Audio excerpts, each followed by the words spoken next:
The massive space station called Unity's Heart floated in the darkness between stars. Inside its crystal halls, beings from 100 different worlds gathered in fear.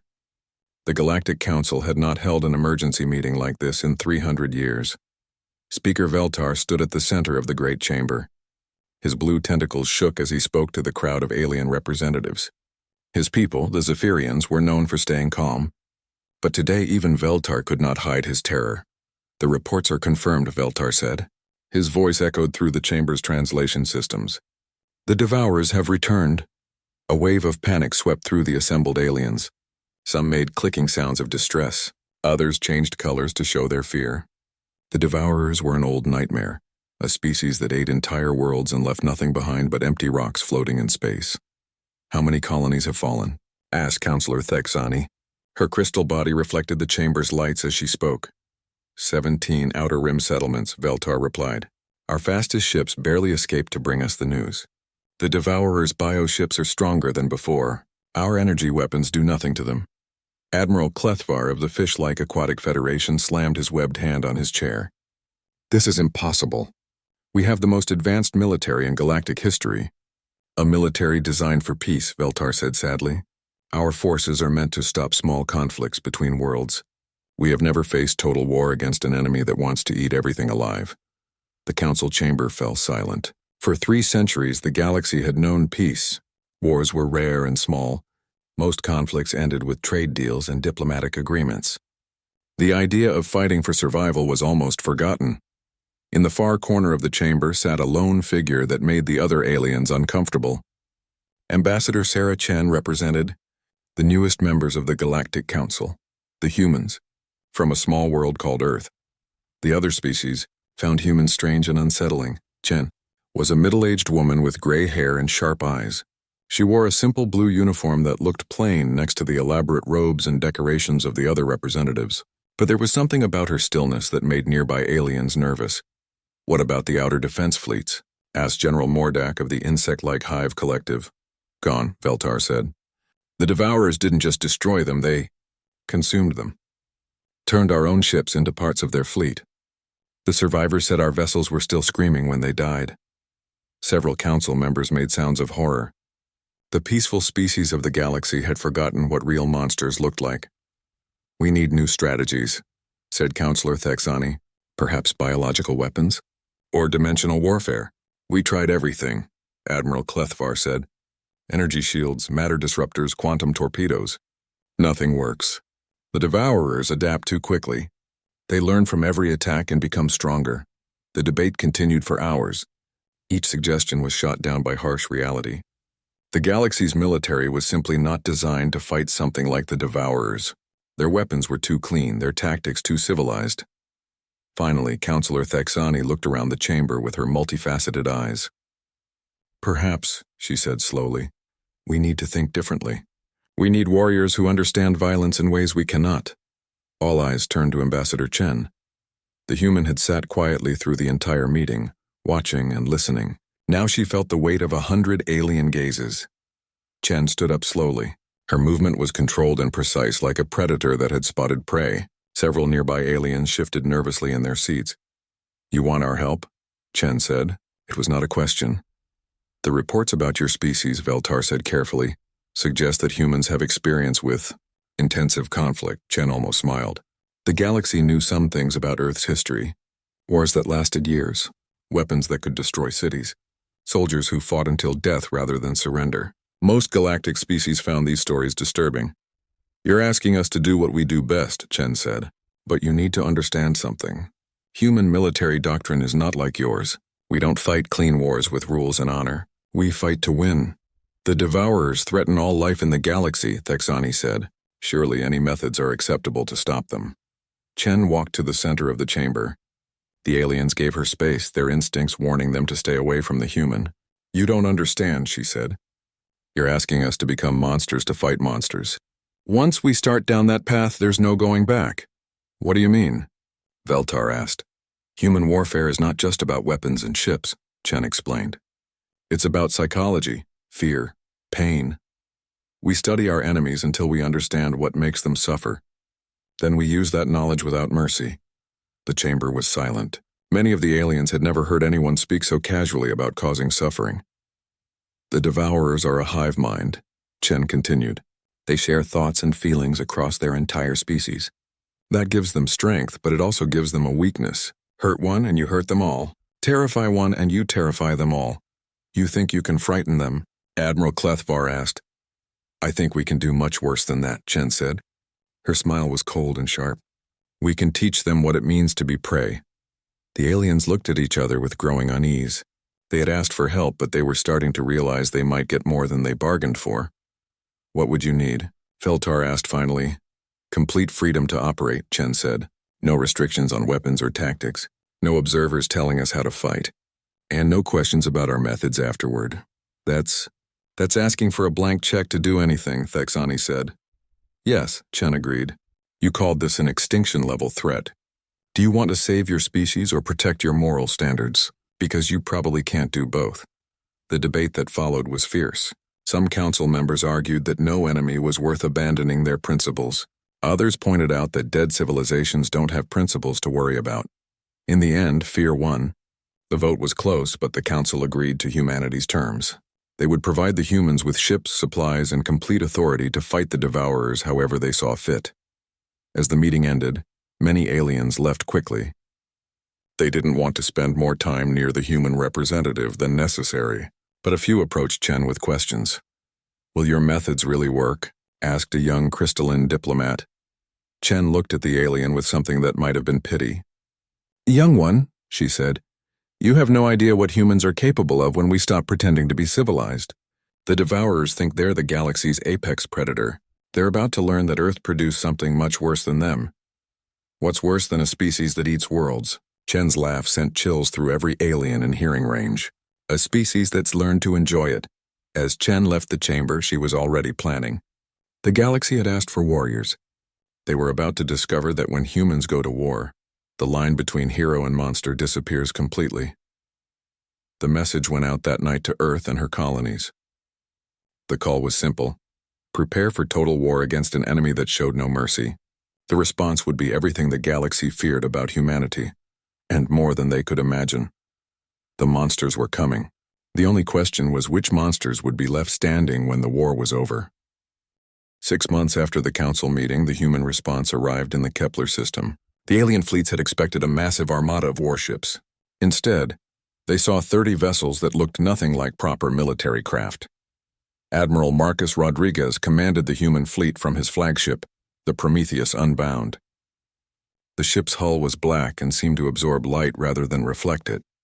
Strange curves and ridges ran along its surface, making it look more like a living creature than a machine. Those ships look organic, Admiral Clethvar said over the communication channel. His voice carried disapproval. Where are their energy shields? Their particle beam arrays? Rodriguez smiled as he watched the alien fleet formations through his bridge windows. Everything about their ship screamed civilized warfare. Bright hulls, symmetrical designs, weapons that looked like they belonged in a museum. Admiral Clethvar, Rodriguez said into his communicator, you're looking at the most advanced Predator-class vessels humanity has ever built. They don't need shields because they're not meant to stand still and get shot at. On the bridge beside him, General Elena Vasquez studied tactical displays showing Devourer positions. Her cybernetic implants glowed softly as she processed data streams directly into her brain. The aliens found the modifications disturbing, but they made her incredibly efficient at warfare. How many Devourer bioships are we facing? Rodriguez asked. Current count shows 347 major vessels, Vasquez replied, plus approximately 2,000 smaller attack forms. They're using standard hive mind coordination patterns. Standard for them, Rodriguez said, but they've never faced opponents who studied their psychology for 6 months. The joint fleet moved toward the Devourer positions near the system's 4th planet. The aliens maintained their traditional battle formations, neat lines of ships with overlapping fields of fire. The human vessels spread out in what looked like random patterns. Human fleet, you're breaking formation. Admiral Clethvar transmitted. Please maintain proper battle order. Negative, Rodriguez replied. We don't do formations. We do what works. The first contact with the Devourers came when their bioships detected the approaching fleet. The enemy vessels were massive things that pulsed with internal light. They moved through space like swimming creatures, their hulls rippling with organic motion. All alien vessels. Begin long-range bombardment, Admiral Clethvar ordered. The traditional fleet opened fire with particle beams and energy torpedoes. The weapons struck the Devourer ships and did exactly what they had done for months. Nothing useful.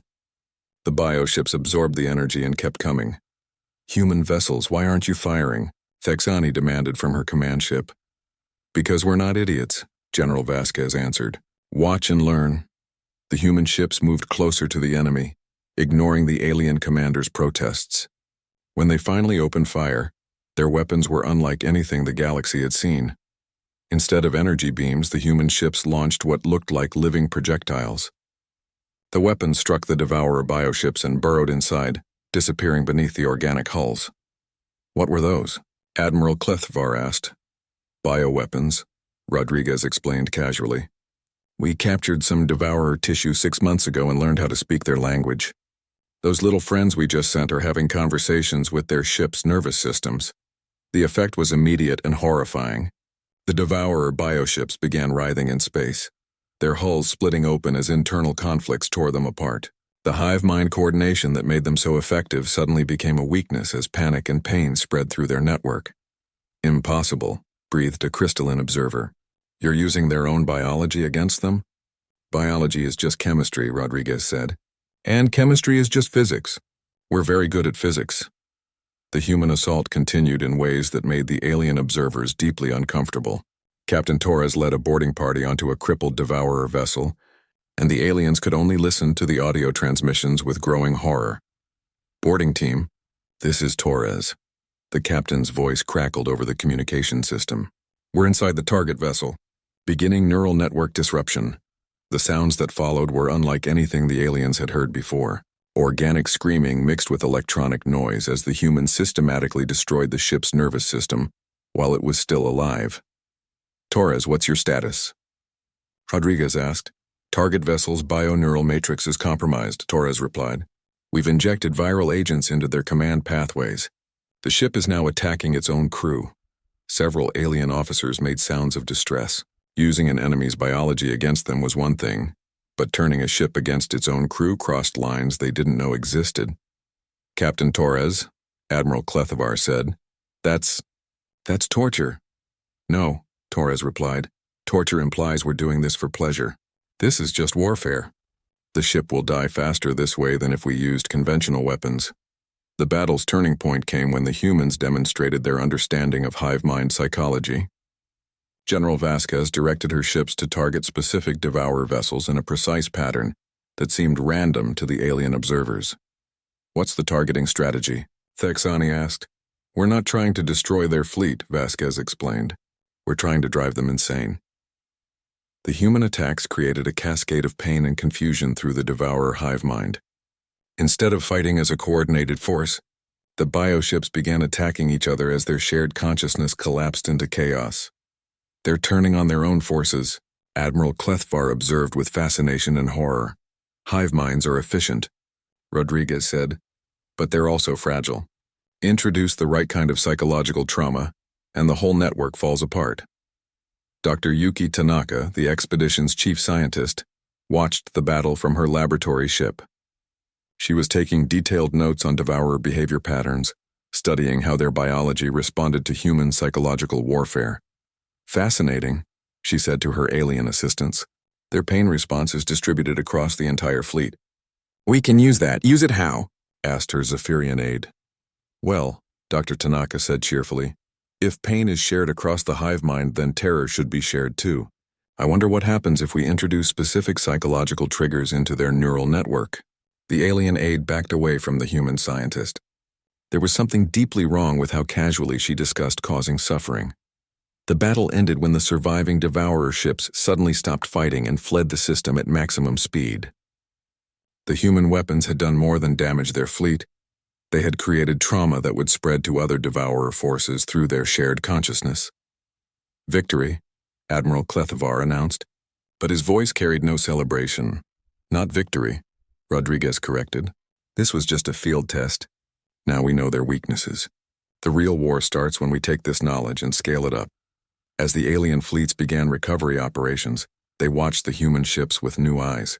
These vessels didn't just fight wars, they studied their enemies like laboratory specimens and found ways to turn their own nature against them. General Vasquez transmitted her battle report to the Galactic Council. Phase 1 complete, she said. We've confirmed that devourer hive mind psychology is vulnerable to targeted neural disruption. Recommend immediate deployment of specialized biological weapons and psychological warfare protocols. What about the survivors? Admiral Clethvar asked. The devourers that escaped? Rodriguez's smile was visible even over the video link. Survivors are part of the plan, Admiral. They'll carry the trauma back to the rest of their species. By the time we face them again, they'll already be afraid of us. That's... Clethvar paused, searching for words. That's psychological warfare on a species-wide scale. Yes, Rodriguez agreed. The galaxy asked us to fight monsters. We're fighting them the only way that works, by becoming something they've never encountered before. As the human fleet prepared to move to the next battlefield, the alien commanders filed their own reports. The humans had won, but their methods raised questions that kept many galactic leaders awake during their sleep cycles. The galaxy had asked for warriors. What they received was something that treated war as both science and art, and found ways to make victory inevitable through means they could barely comprehend. The real horror was that this was just the beginning. The war against the Devourers was going well for the galaxy, but the cost was becoming clear to anyone who looked closely. Human tactics grew more extreme with each battle, and their methods started to worry even their allies.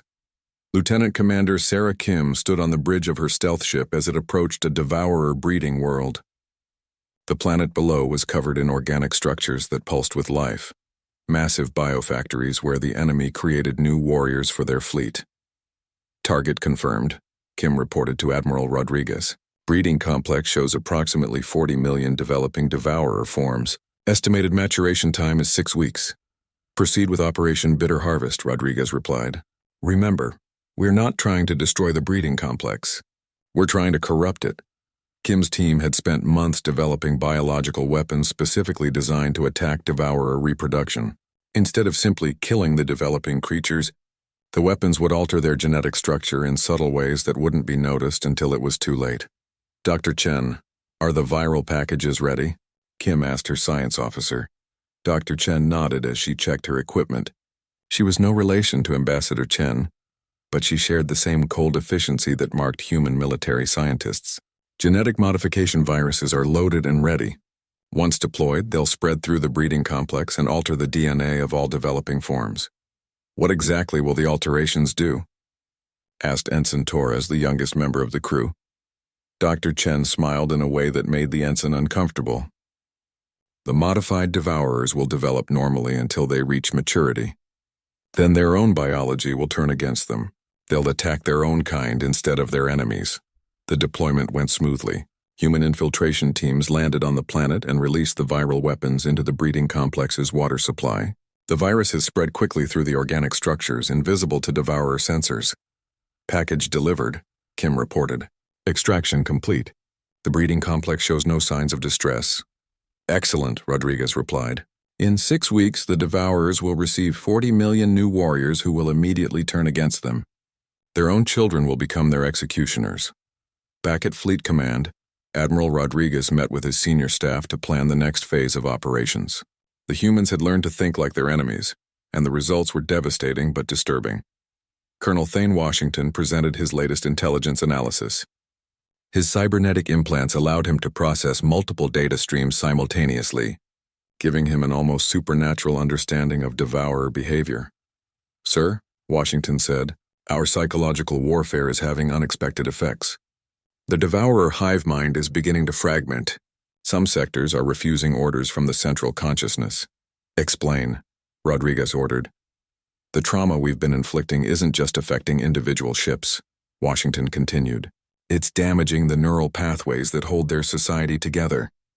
They're starting to develop something like individual personalities, and those personalities are terrified of us. Dr. Yuki Tanaka looked up from her research station with excitement. That's fascinating.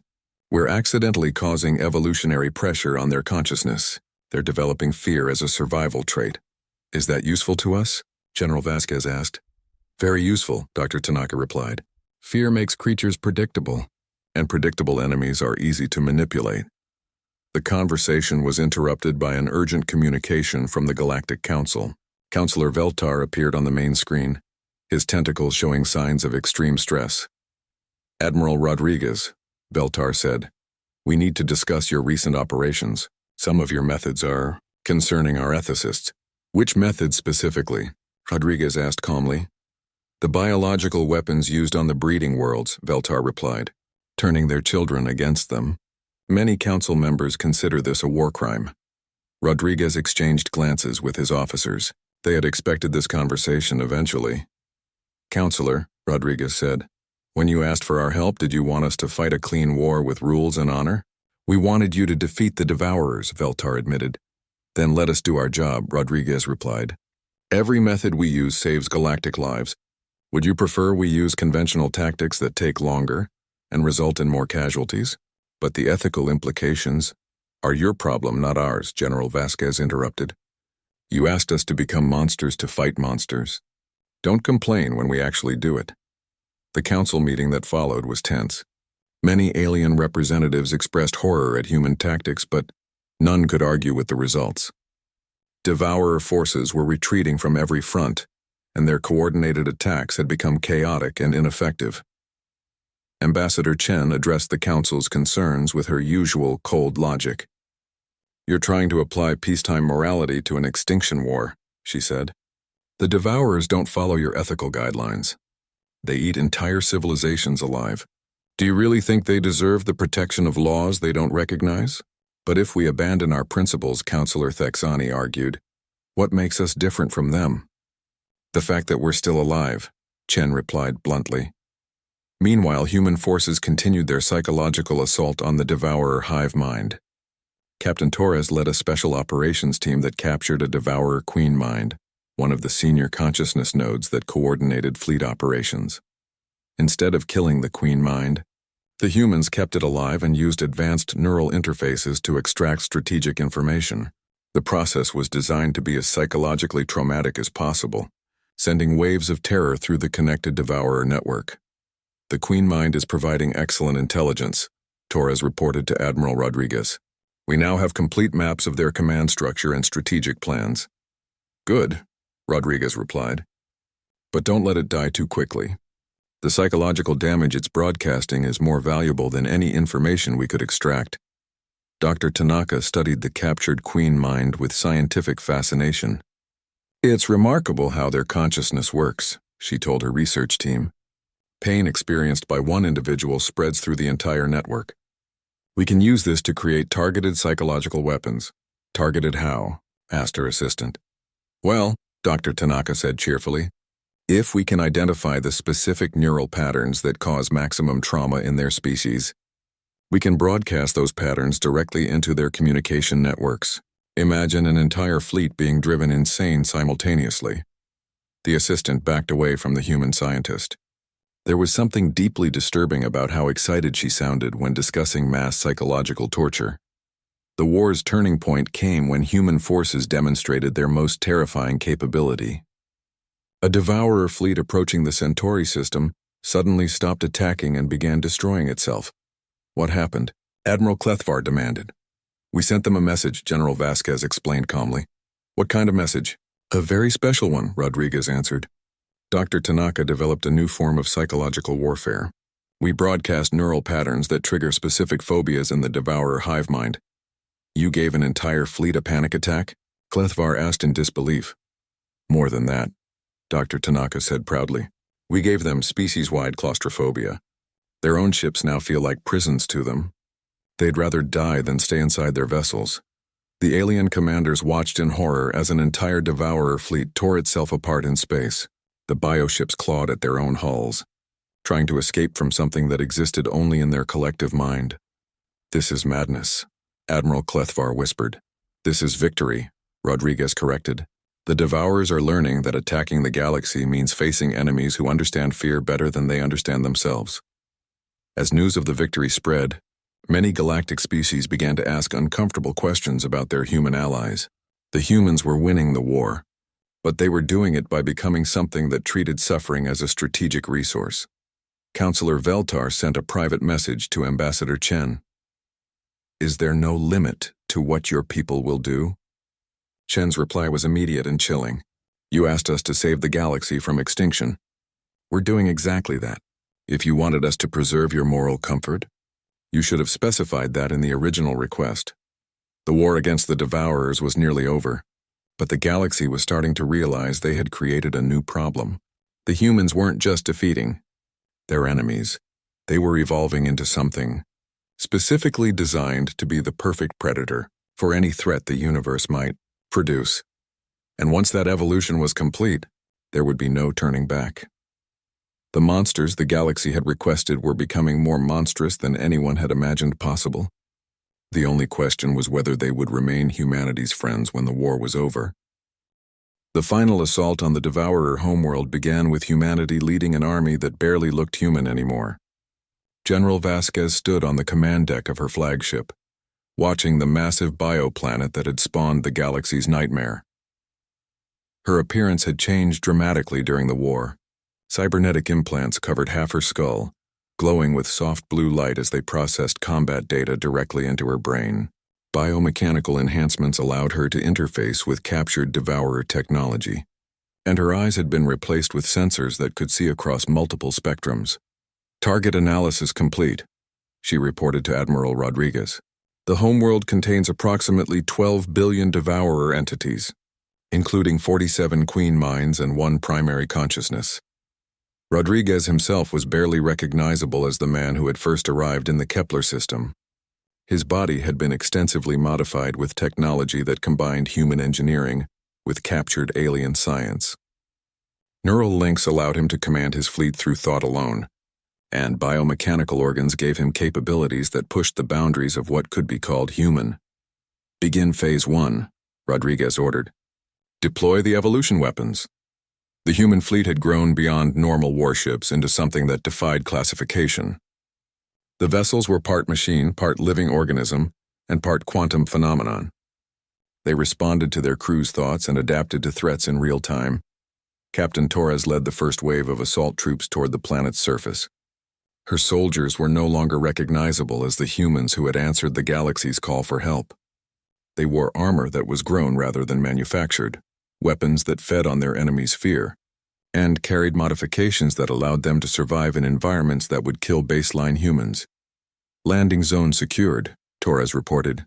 Her voice carried harmonics that shouldn't have been possible for human vocal cords. "Beginning biological conversion of the surface." The assault wasn't designed to simply destroy the Devourer homeworld. The humans had developed weapons that would consume and transform the planet, turning the enemy's own biology against them in ways that made previous operations look restrained.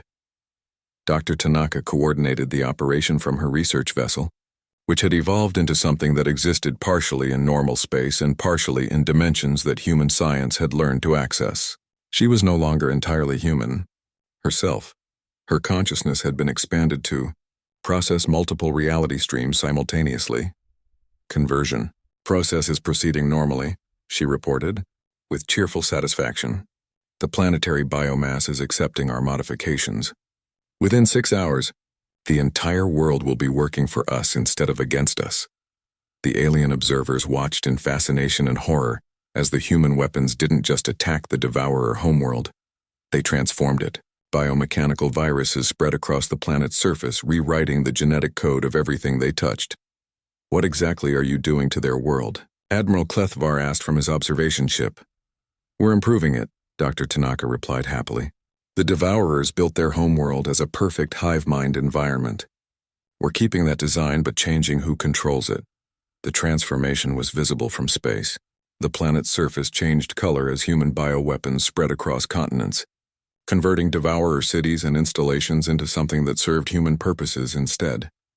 "The planetary nervous system is responding to our neural interfaces," reported Colonel Washington. His own modifications allowed him to link directly with the converted bioinfrastructure. "We now have control of their global communication network." "Excellent," General Vasquez said. "Begin broadcasting the fear protocols directly into their consciousness matrix." What followed was Psychological warfare on a scale that made the galaxy's leaders question whether they had made a terrible mistake. The human forces didn't just defeat the Devourer homeworld, they turned it into a weapon against its own inhabitants. The primary consciousness is trying to resist our control, Washington reported. But the psychological pressure is fragmenting its ability to coordinate defensive responses. Increase the trauma signals, Rodriguez ordered calmly. I want every devourer on that planet to experience existential terror simultaneously. The alien commanders could only watch as an entire world screamed in harmonized agony. The devourers' shared consciousness, which had been their greatest strength, became a highway for human-designed psychological weapons. This is beyond warfare, whispered Counselor Thexani from her flagship. This is species-level torture. This is evolution, corrected Ambassador Chen, who had arrived to observe the final battle. Her own modifications allowed her to perceive probability cascades across multiple timelines, making her capable of strategic thinking that operated on cosmic scales. The final phase of the assault began when human forces penetrated the planet's core, where the primary consciousness maintained its central processing center. Captain Torres led a team of soldiers who had been specifically modified to interface with Devourer biotechnology. Core facility secured, Torres reported, beginning integration with the primary consciousness. Integration? Admiral Clethvar asked in horror. We're not killing it, Rodriguez explained. We're absorbing it, adding its knowledge and capabilities to our own. The process was visible through biomechanical feeds as human technology merged with the ancient Devourer consciousness. The aliens watched in stunned silence as their human allies consumed the enemy's central mind, incorporating its vast knowledge of galactic biology and hive-mind coordination. Integration complete, Torres announced. The primary consciousness is now part of our tactical network. We have access to 12 million years of Devourer knowledge and experience. Dr. Tanaka monitored the data streams with scientific excitement. Remarkable. We're not just defeating them. We're becoming them while remaining ourselves. This represents a new form of evolutionary warfare. You've absorbed their minds? Feltar asked, his tentacles showing signs of extreme distress. We've improved them, Chen replied. The Devourer consciousness was limited by its original programming. Under human guidance, it can become something much more useful. The battle for the homeworld ended not with explosions or destruction, but with transformation. The entire planet became a hybrid entity that served human purposes while retaining all the biological advantages the Devourers had, developed over millions of years. Status report, Rodriguez. Requested as the operation concluded. The homeworld is fully converted, General Vasquez announced. All Devourer bioinfrastructure is now under our control. The planetary consciousness is integrated with our tactical network. What about the remaining Devourer forces in other systems? They're experiencing system-wide psychological collapse, Colonel Washington reported. The loss of their homeworld consciousness is propagating through their entire species. Most are fleeing into deep space or committing mass suicide. Admiral Clethvar watched the proceedings with growing horror. You've destroyed their entire civilization. We've evolved their civilization, Dr. Tanaka corrected cheerfully. The Devourers as they were are extinct, but their biological advantages now serve humanity. It's really quite elegant. The alien observers struggled to process what they had witnessed. The humans hadn't just won a war. They had consumed their enemies and incorporated their strengths while eliminating their weaknesses. The war is over, Rodriguez announced to the galaxy. The Devourer threat has been eliminated. At what cost? Counselor Thexani asked quietly. Rodriguez looked at her with eyes that now contained technological enhancements beyond galactic understanding. At the cost of becoming something that can never be threatened by extinction again. As the human fleet prepared to return to galactic space, the alien commanders filed reports that would keep council members awake for years. They had asked for warriors to save them from monsters. What they received was something that had learned to consume monsters and become stronger. The victory celebration felt more like a funeral as the galaxy realized what they had unleashed. Humanity had kept their promise. The Devourers were gone. But in their place stood something that made the original threat look almost harmless by comparison. The humans had become evolution itself, capable of adapting to any threat by absorbing and improving upon it. And they showed no signs of wanting to return to what they had been before the war. The galaxy was safe from the Devourers. But now they had to live with the creatures they had created to save them. And those creatures were still evolving. 1 year after the Devourer War ended, the galaxy struggled to understand the new reality it faced. The Galactic Council met again aboard Unity's Heart, but the atmosphere was very different from their desperate emergency session that had started everything. Ambassador Chen entered the council chamber, and every alien representative immediately felt uncomfortable. She looked human at first glance, but closer inspection revealed modifications that pushed the boundaries of species classification. Her movements were too fluid, her awareness too complete, and her presence seemed to fill more space than her physical body occupied.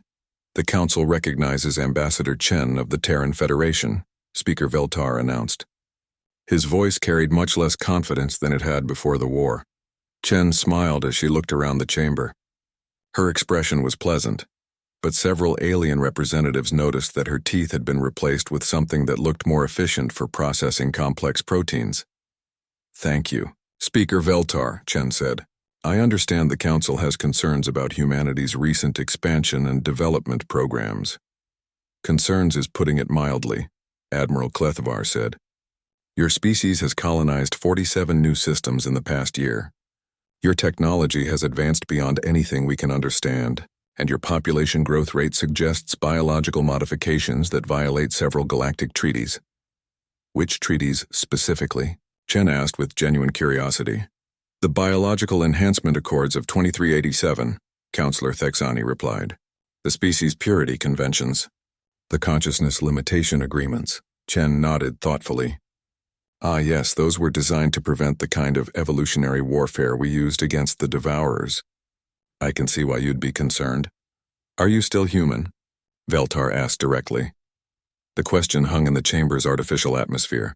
Chen considered it carefully before answering. "That depends on how you define human," she said finally. "We still carry human DNA, human memories, and human values. But we've also incorporated beneficial traits from 17 other species, including some very useful devourer capabilities." "You've been modifying yourselves with alien genetics?" Admiral Clethvar asked in horror. "Among other things," Chen agreed. "Admiral Rodriguez can now exist in 4 dimensions simultaneously. General Vasquez commands a collective consciousness that includes 47,000 individual minds. Dr. Tanaka has learned to perceive probability, streams across multiple timelines. The alien representatives exchanged nervous glances. The humans weren't just using their war technologies for expansion, they were using them for directed evolution." "To what end?" Thexani asked. "Survival," Chen replied simply. "The Devourers were just one threat among many. The universe is full of hostile forces that could threaten galactic civilization. We're preparing to face whatever comes next." On cue, the chamber's alert systems activated. Emergency signals flashed as sensor networks detected something approaching from deep space. The alien representatives felt their fear responses trigger as they recognized the signature of an approaching threat. "What is that?" Veltar demanded as tactical displays showed massive objects moving faster than light toward the galactic rim. Chen checked her own sensors, which were directly linked to human observation networks scattered across known space. Her expression remained calm as she processed information that was making the alien commanders panic. "Preliminary analysis suggests entities from outside our galaxy," Chen reported. "Probably extra-dimensional in origin. Technology levels approximately 40,000 years beyond current galactic standards." "Impossible," Admiral Clethvar said. "Nothing should be able to travel between galaxies." "The Devourers were impossible too," Chen reminded him. "Until they weren't. The new threat approached with speed that made conventional military responses meaningless. The alien fleet scrambled to defensive positions, but their weapons and shields were clearly inadequate against entities that existed partially outside normal space-time. "Emergency session called," Veltar announced. "All Council military forces to maximum alert. Begin evacuation of Outer Rim colonies." "That won't be necessary," Chen said calmly. "What do you mean?" Thexani asked. "We've been expecting something like this," Chen explained. "Admiral Rodriguez has been preparing countermeasures for extra-dimensional threats for the past 6 months." The alien commander stared at her in disbelief. "You knew this was coming?" "We knew something was coming," Chen corrected. "The universe tends to produce escalating threats, After defeating the Devourers, it was logical to assume the next challenge would be even more dangerous. Admiral Rodriguez appeared on the main communication screen, broadcasting from his flagship somewhere in deep space. His appearance had changed even more dramatically since the end of the Devourer War. His physical form seemed to shift and blur, existing in multiple states simultaneously. Council representatives, Rodriguez said, human forces are moving to intercept the extra-dimensional entities. We recommend all galactic species maintain defensive positions and avoid direct engagement. You're going to fight them alone? Admiral Clethvar asked. We're going to do what we do best, Rodriguez replied. We're going to learn what they are, how they think, and what frightens them. Then we're going to become something they can't defeat. The battle that followed was unlike anything the galaxy had ever witnessed. Human forces didn't engage the extra-dimensional entities with conventional weapons. Instead, they used tactics that seemed to violate basic laws of physics. Dr. Tanaka coordinated the operation from her research vessel, which now existed in 17 dimensions simultaneously. Target entities show interesting properties, she reported with her usual cheerful enthusiasm. They appear to be collective consciousnesses that feed on dimensional energy. Weaknesses? Rodriguez asked. They're vulnerable to paradox-based attacks, Tanaka replied. Their logic systems can't process certain types of contradictory information. Also, they seem to experience something analogous to claustrophobia when forced into single-dimensional space. Excellent, Rodriguez said. Begin deployment of paradox weapons. Let's give them some contradictions to think about. The alien observers could only watch as human forces attacked the extra-dimensional entities with weapons that shouldn't have been possible to build. Reality itself seemed to bend around the battlefield as human technology created impossible situations that drove the invaders into confused retreat. How? Veltar asked Chen. How did you develop weapons that work against entities from outside our reality? We learned from the Devourers, Chen explained. They taught us that any consciousness, no matter how alien, has vulnerabilities. You just have to be willing to think beyond normal limitations. The extra-dimensional entities fled the galaxy after only 3 hours of contact with human forces. Their retreat was so rapid that most galactic species didn't even have time to fully mobilize their defenses. Threat neutralized, Rodriguez reported. The entities have withdrawn to their home dimension and sealed the dimensional barriers behind them. They're gone? Admiral Clethvar asked in disbelief. They're terrified, Chen corrected. We showed them that this galaxy contains predators specifically evolved to counter any possible threat. They won't be back. As the crisis passed, the alien representatives sat in stunned silence. Humanity had not only detected and countered an impossible threat, they had done it so efficiently that the invaders had fled, rather than face prolonged contact. What are you becoming? Counselor Thexani asked quietly. Chen's smile was warm but contained depths that made the alien uncomfortable. We're becoming whatever the galaxy needs us to become. You asked for warriors to fight monsters. We became something that specializes in fighting any conceivable monster. And what happens when there are no more monsters to fight? Veltar asked. Then we'll wait, Chen replied, and prepare for the monsters that haven't been invented yet. General Vasquez appeared on the communication screen, her collective consciousness now encompassing human colonies across 17 star systems. New threat detection networks are online, she reported. We're monitoring 47 different dimensional frequencies and 12 alternate timelines for potential hostile entities. You're watching the future? Admiral Clethvar asked. We're watching all possible futures, Vasquez corrected. When threats appear, we'll be ready for them, no matter what they are or where they come from. Dr. Tanaka added her own report from her multi-dimensional research platform. Evolution protocols are proceeding normally.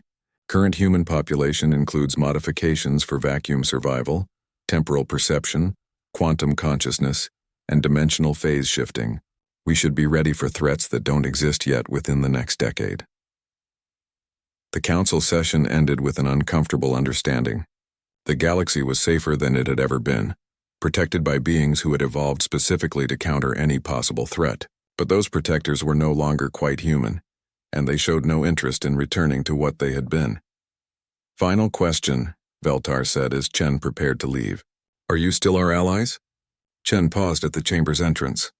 We're still committed to protecting galactic civilization, she said. But you need to understand that our definition of protection has evolved beyond your current understanding. What does that mean?